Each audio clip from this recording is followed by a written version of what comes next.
안녕하세요, 신작가입니다. 일본 자민당 총재 선거는 점점 재미있게 진행되고 있습니다. 자민당 내 권력 투쟁으로 인한 후보 난립 가운데 어느 정도 윤곽이 보이는 듯합니다. 확실히 이번에 선출된 자민당 총재는 차기 일본 총리가 될 것으로 예상됩니다.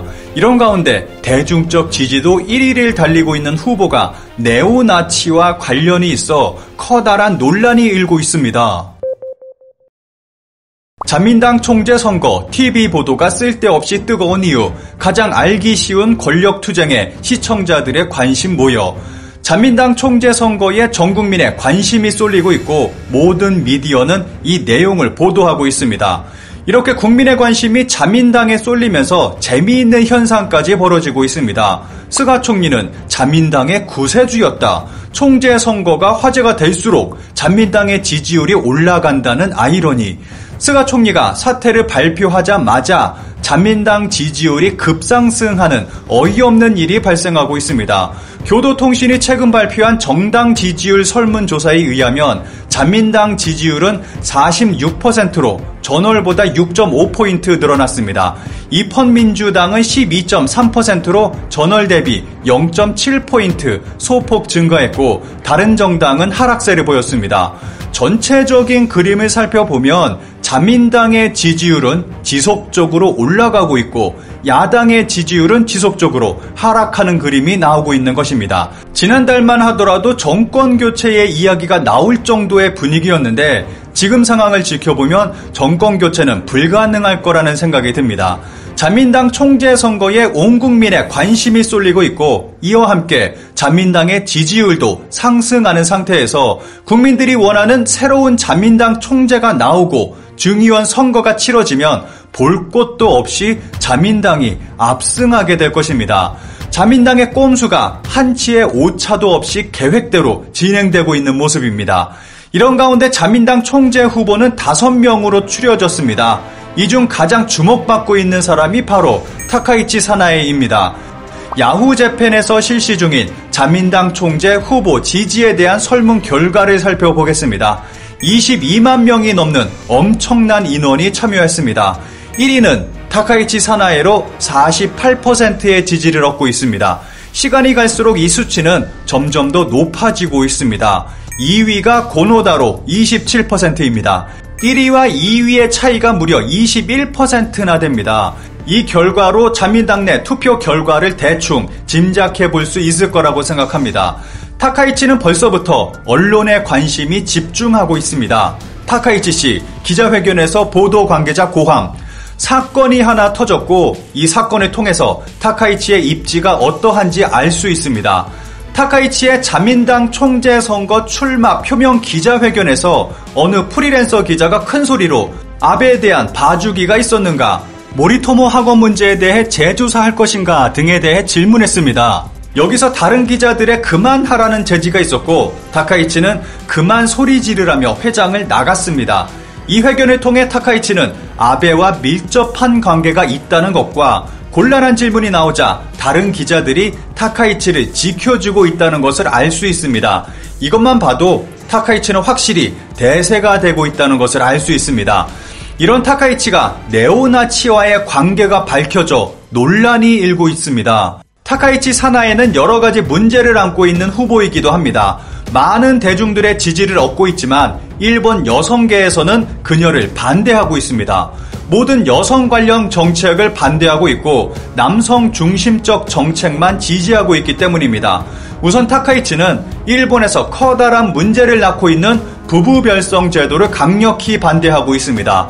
올 2월에는 이 제도 도입에 찬성하는 의견서를 채택하지 않도록 서명용지를 지방의원에 보낸 것도 밝혀져 지방의회 압력이라는 문제 제시가 있었습니다.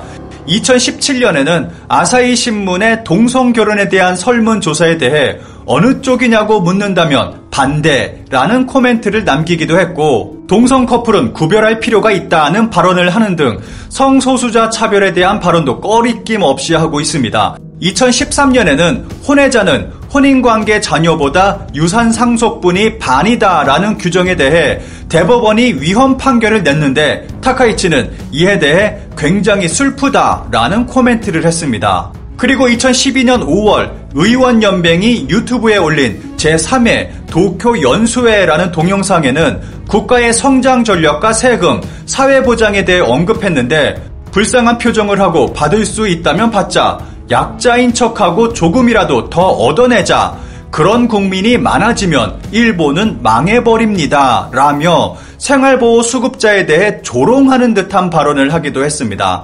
이렇듯 타카이치는 여성 정치인이지만 여성과 소수자 차별에 앞장서고 있는 모습을 보이고 있습니다. 문제는 여기서 끝나지 않습니다. 네오나치까지 등장하며 정말 화려한 이력을 보여주고 있습니다. 타카이치는 지금으로부터 7년 전인 2014년에는 나치 독일을 신봉하는 네오나치 단체의 대표와 의원회관에서 함께 사진을 찍어 해외에서도 크게 비난받은 적이 있습니다.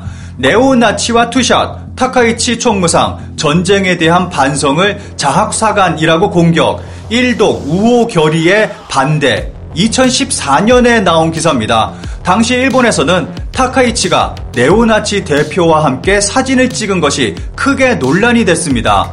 네오나치 사진으로 골머리를 앓고 있는 아베 신조라는 제목의 가디언 기사입니다. 당시 해외에서도 크게 화제가 된 사건이었습니다. 프랑스 AFP 통신은 사진은 아베 총리가 자신의 주위를 극우 정치인으로 굳히고 있다는 주장을 더욱 부추길 가능성이 있다고 논평했고, 영국 타임스를 비롯한 호주와 홍콩, 대만의 미디어도 이 소식을 전했습니다.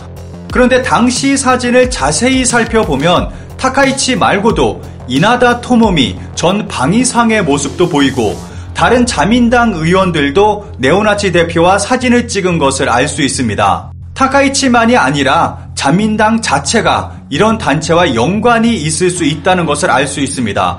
타카이치는 당시 어쩔 수 없다고 해명했지만 그녀가 국회의원이 된 이듬해 오가이 요시오의 저서 히틀러 선거 전략의 추천글을 쓴 적이 있습니다. 이 책은 유대인 인권단체 등으로부터 너무 심하게 히틀러를 정당화하고 있다는 항의를 받아 절판된 책입니다. 이렇게 보면 그녀가 네오나치와 아무런 관련이 없다고 단정 지을 수는 없을 것 같습니다. 그리고 타카이치는 2011년 자민당 의원회의에서 일독 우호 결의안 논의 중 일독 양국이 각 국가의 전쟁에서 많은 패를 끼쳤고 일독 역시 많은 희생을 치렀다고 발언했고, 전후 전쟁에 대한 반성을 언급하고 있는 것을 문제시하며 전쟁권은 모든 국가에 인정된 기본권이다. 일본의 자학사관에 독일까지 끌어들여 현재 독일 정부를 반성의 주체인 것처럼 단죄하는 권리를 일본 국회가 가지고 있다고는 생각되지 않습니다. 라는 발언까지 했습니다. 한마디로 전쟁은 모든 국가가 가지고 있는 기본 권리이고 전쟁에 대한 반성은 필요 없다는 주장입니다. 만약 타카이치가 네오나치와 아무런 관련이 없다고 해도 그녀의 사상은 네오나치와 연결되어 있다고 봐도 좋을 것입니다. 지금까지 본 적이 없을 정도로 강력한 극우 성향의 반인륜적 사상까지 가지고 있는 타카이치가 일본의 총리가 된다면 그 이후의 일은 상상하기도 힘들어집니다.